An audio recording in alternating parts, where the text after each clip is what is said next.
Nous sommes le samedi 26 janvier 2018. Bienvenue dans cette nouvelle édition de votre journal de 15 heures. Voici les titres qui vous seront développés. La République de Djibouti a été élue hier pour un mandat de 2 ans au Conseil de paix et de sécurité à l'Union africaine. Et en Syrie, l'opposition au régime de Bachar al-Assad a annoncé dans la nuit d'hier à Vienne qu'elle allait boycotter le congrès sur la Syrie organisé par la Russie. Bonjour et merci de nous accueillir chez vous. La République de Djibouti a été élue hier pendant un mandat de 2 ans au Conseil de paix et de sécurité de l'Union africaine. Cette élection reflète la reconnaissance que le continent accorde à l'action diplomatique de notre pays sur les questions de paix et de sécurité sur le continent.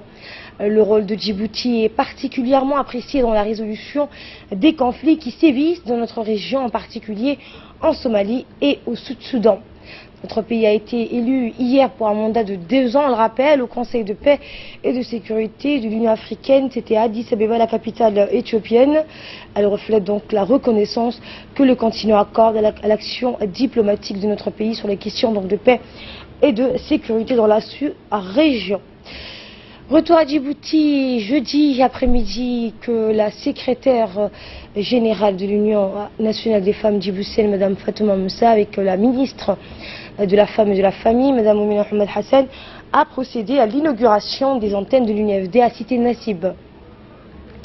La cérémonie de l'inauguration a vu la présence des leaders communautaires et les populations locales de la cité. Objectif, offrir aux femmes un lieu de rencontre, de concertation, mais aussi un espace pour apprendre diverses formations telles que la couture, la broderie, l'alphabétisation et l'artisanat qui constituent de ce fait un levier pour le développement social. Et bien, à tour de rôle, les femmes ont pris la parole pour exprimer leur satisfaction pour cette initiative et ont assuré d'en profiter au maximum. Elles ont aussi remercié la première dame, Mme Khadija Mohamed Haïd, pour son engagement au profit des femmes. Rappelons que dans la matinée, une délégation conduite par la ministre de la Femme et de la Famille, Oumina Ahmed Hassan, accompagnée de la secrétaire générale de l'UNFD, a procédé à l'inauguration de cette antenne de l'UNFD dans la localité de Umadjaga et de l'Aïta et de la région d'Arta. Donc c'était hier. Et cette formation sur l'économie sociale et solidaire, le secrétariat d'État aux affaires sociales a organisé un atelier de formation sur le secteur porteur de l'économie sociale et solidaire. Cet atelier sur l'économie sociale a duré 2 jours au sein de l'Institut d'études diplomatiques. Ces assises de 2 jours ont rassemblé des hauts fonctionnaires du ministère délégué à la décentralisation et du secrétariat d'État aux affaires sociales et de l'habitat. L'assistance comprenait des acteurs des tissus associatifs et des entrepreneurs de la capitale et des régions de l'intérieur. Eh bien, la tenue de cette formation s'inscrit dans le cadre de la Semaine nationale de l'action sociale. L'initiative a pour objectif d'intensifier la lutte contre la pauvreté et la construction d'un nouveau modèle social. Les bénéficiaires ont suivi des modules sur des projets d'économie sociale et solidaire adaptés au contexte local. Également dans l'actualité, dans le cadre de la lutte contre le chômage des jeunes en République de Djibouti, l'Agence nationale de l'emploi et de la formation et de l'insertion professionnelle, l'ANEFIP, institution en charge de la question d'emploi et insertion des jeunes, a organisé une séance de formation dans les locaux de l'INAP sur les compétences de base en employabilité et entrepreneuriat au profit de plus de 90 jeunes, tous issus de la commune de Bel'as. Cette formation est organisée en partenariat avec le DC, va se dérouler pendant 2 semaines. La cérémonie d'ouverture était présidée par M. Abdallah Mohamed, secrétaire général du ministère du Travail par intérim, avec la participation du directeur de la NEFIP, des partenaires, notamment les principaux responsables de l'EDC. Et c'est mon chouette que d'ici 6 mois, quand je reviens à Djibouti, vous serez en mesure d'appliquer tout ce que vous avez appris lors de cette formation. Je travaille pour un organisme qu'on appelle EDC, Education Development Center, qui travaille avec USAID pour avec le gouvernement de Djibouti, et nous sommes très contents de travailler avec le ministre. Et de son côté, le chef de projet a rappelé l'importance des compétences de base en employabilité et en entrepreneuriat pour aider les jeunes demandeurs et demandeuses d'emploi à acquérir les compétences douces comme les attitudes et comportements au milieu de travail. C'est un programme, a-t-il dit, de formation participative qui va durer une dizaine de jours. Voici un extrait de son intervention. Cette semaine, vous allez apprendre beaucoup de choses très importantes sur le développement personnel, la communication interpersonnelle et les attitudes et comportements au lieu de travail. Ces choses sont très importantes pour tous les employeurs de Djibouti. On a parlé avec beaucoup des employeurs et beaucoup ont demandé que les demandeurs d'emploi ont les compétences de base, les compétences douces, avec les compétences techniques aussi. Donc c'est très important cette semaine de prendre beaucoup d'attention à les formateurs et formatrices. Et je vous encourage aussi de participer très activement dans cette formation et de contribuer vos idées, votre perspective sur toutes ces choses. Et cette semaine, c'est une semaine de découvrir vos compétences et aussi de partager ça avec tous les collègues. Merci beaucoup pour votre participation ce matin et je vous encourage à une bonne semaine. Et enfin, le secrétaire général du ministère du Travail, M. Abdallah Mohamed, a précisé dans son allocution que cette formation centrée sur l'amélioration et l'employabilité et l'entrepreneuriat consiste à préparer les jeunes à l'effort personnel, l'intégration de la rigueur dans leur démarche pour l'emploi, les initier sur les pratiques et esprits qui gouvernent le marché du travail. On l'écoute. Je souhaite la bienvenue à tous les jeunes de la commune de Boulaos ici présents qui vont prendre part à cette formation centrée sur l'amélioration de l'employabilité et l'entrepreneuriat. L'idée est de préparer les jeunes à l'effort personnel, l'intégration de la rigueur dans leur démarche pour l'emploi, les initier sur les pratiques et l'esprit qui gouverne le marché du travail et pour monter leurs propres projets pour les porteurs d'idées. Puisqu'on est toujours dans la période de vœux, j'adresse mes meilleurs vœux à tous les participants. Je remercie l'équipe de formateurs qui vont dispenser cette formation d'avoir bien voulu partager avec les participants leurs connaissances. Cette formation s'inscrit dans le cadre du projet de l'employabilité de la main-d'œuvre djiboutienne, projet PED financé par le gouvernement américain. Je salue l'USAID pour son partenariat exemplaire et sa contribution aux objectifs du développement de notre pays.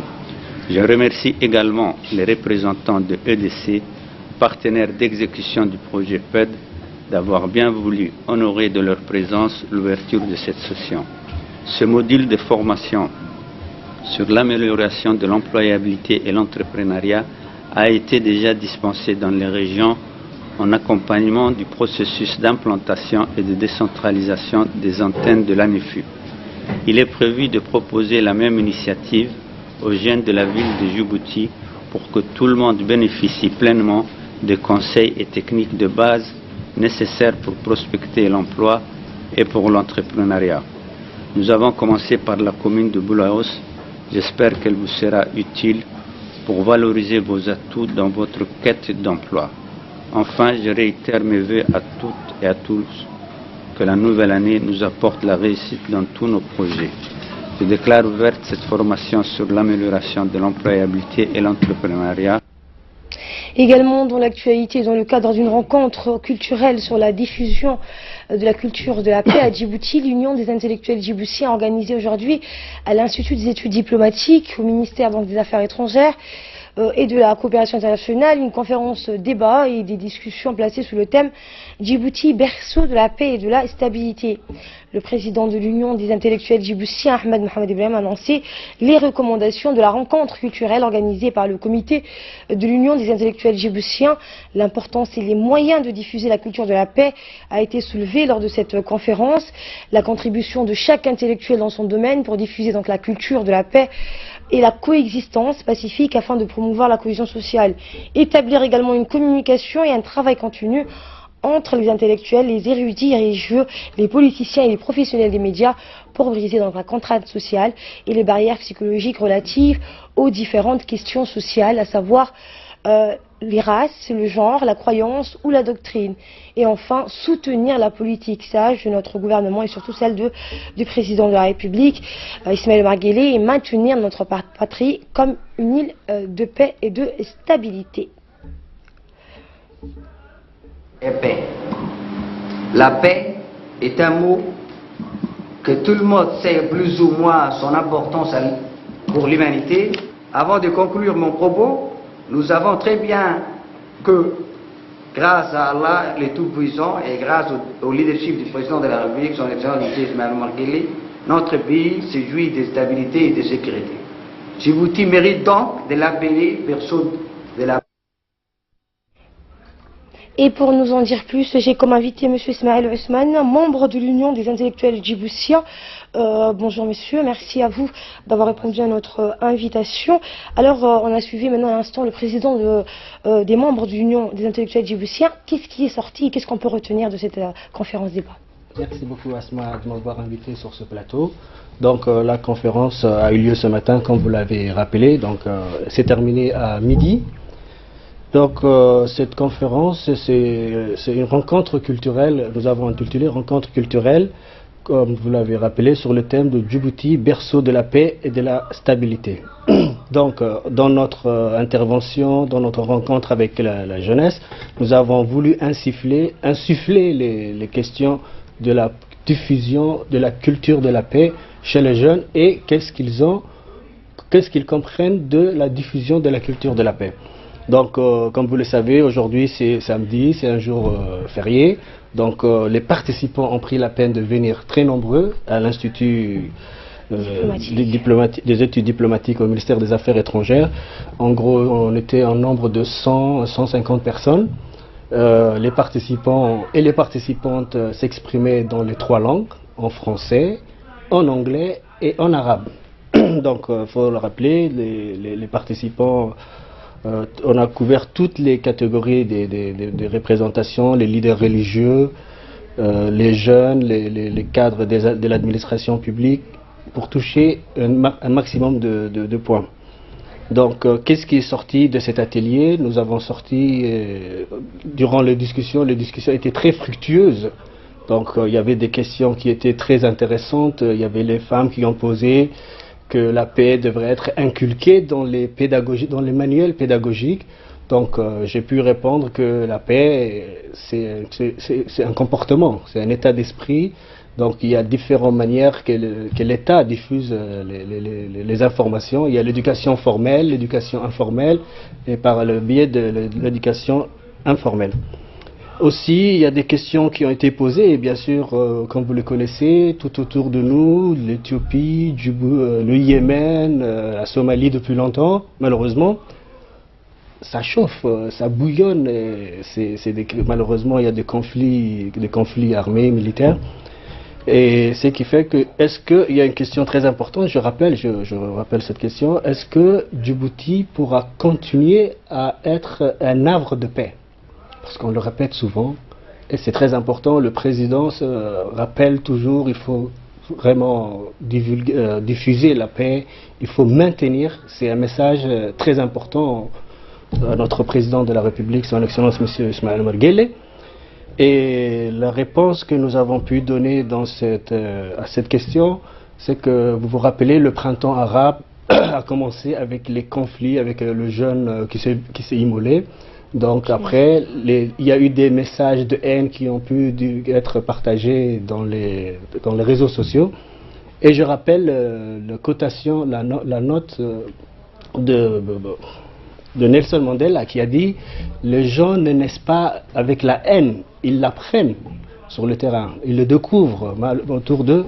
Donc comme ils ont appris cette haine, on peut leur inculquer l'amour de la paix aussi. » Donc ce message était très intéressant, ça a été soulevé lors des discussions.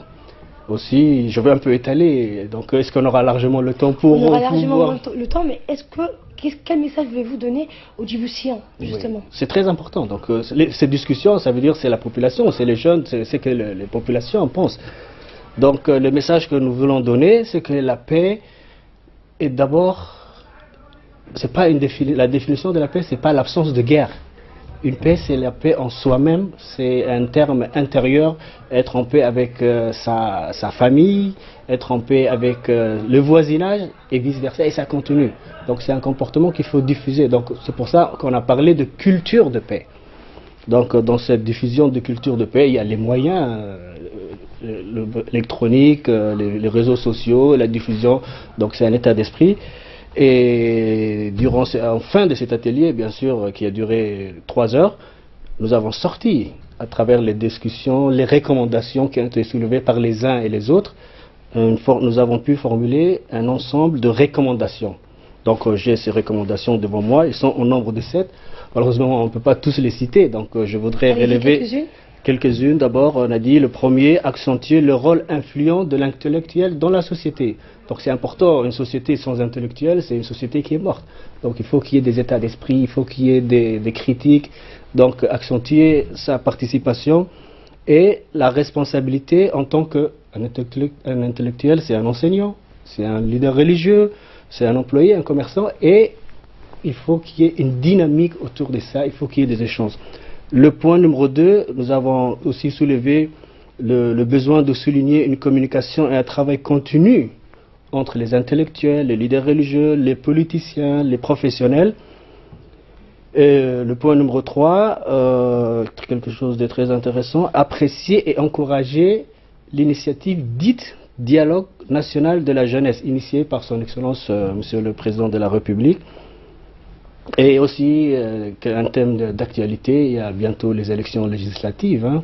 Donc, à travers ces discussions, nous avons voulu soulever le point numéro 6, d'ailleurs, s'intitule « Participer activement à l'accomplissement du devoir citoyen ». Donc, voter, c'est un droit, c'est aussi un devoir.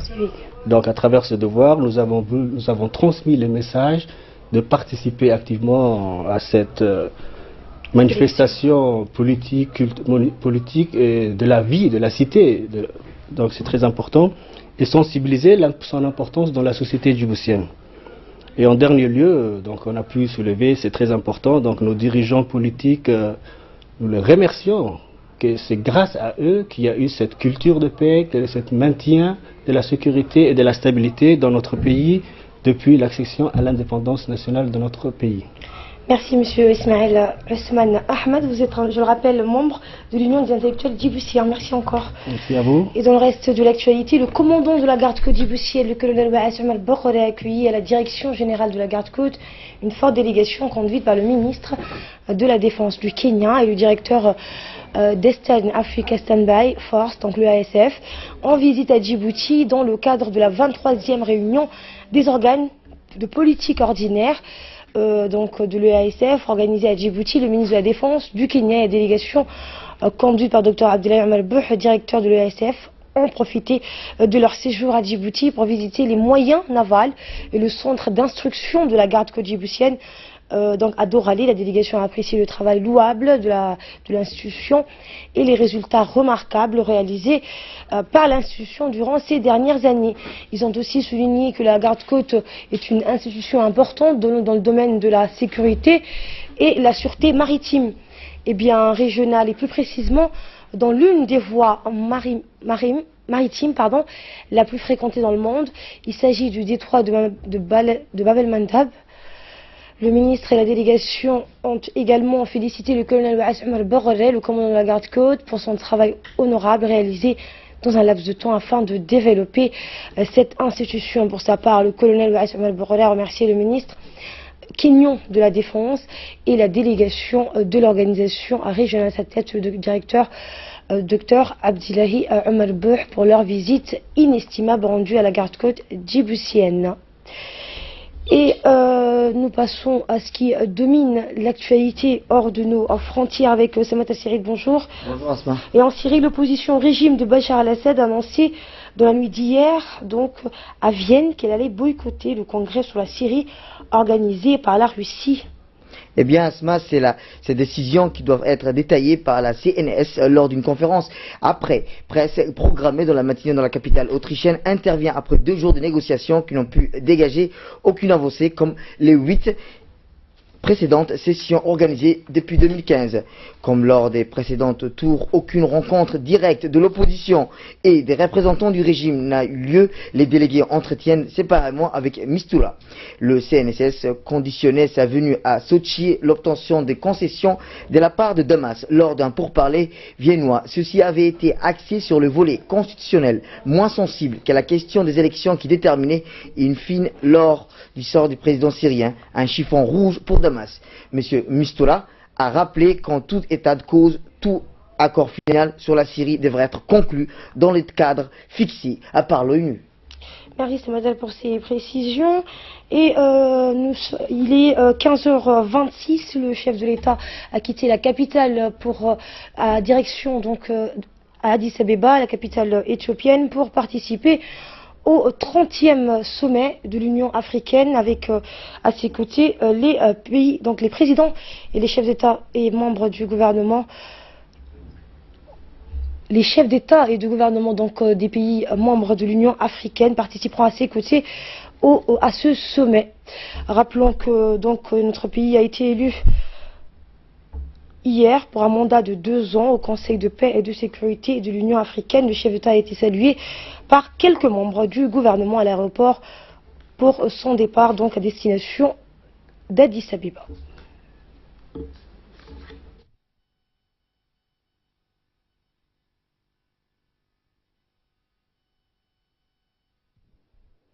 Voilà, c'est la fin de ce journal. Merci à vous de nous avoir suivis.